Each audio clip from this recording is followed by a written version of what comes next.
सियालकोट में अंधे कत्ल का कातिल गिरफ्तार।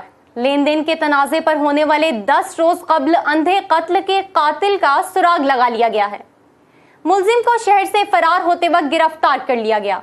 इसी पर देखते हैं डीएनएन की रिपोर्ट। तर्जुमान सियालकोट पुलिस के मुताबिक district police officer Sialkot Atif Nazir की खुसूसी हिदायत पर SDPO city circle Rana Nadeem Tariq की सरबराही में होमिसाइड सिटी सर्कल के इंचार्ज इरफान अशरफ ने थाना कैंट के इलाका भत्ते कला में 10 रोज कब्ल होने वाले अंधे कत्ल के मुकदमा का सुराग लगा लिया, जो 1 लाख रुपए के तनाजे पर मुलजिम खलील ने फैसलाबाद से इलियास मसीह को सियालकोट बुलवाया और इसे वीराने में ले जाकर छुरियों के वार करके मौत के घाट उतार दिया। कत्ल करने के बाद मुलजिम फरार हो गया। पुलिस ने तहकीकात का आगाज किया और मोबाइल डेटा की मदद से मोहम्मद खलील पर शक गुजरा।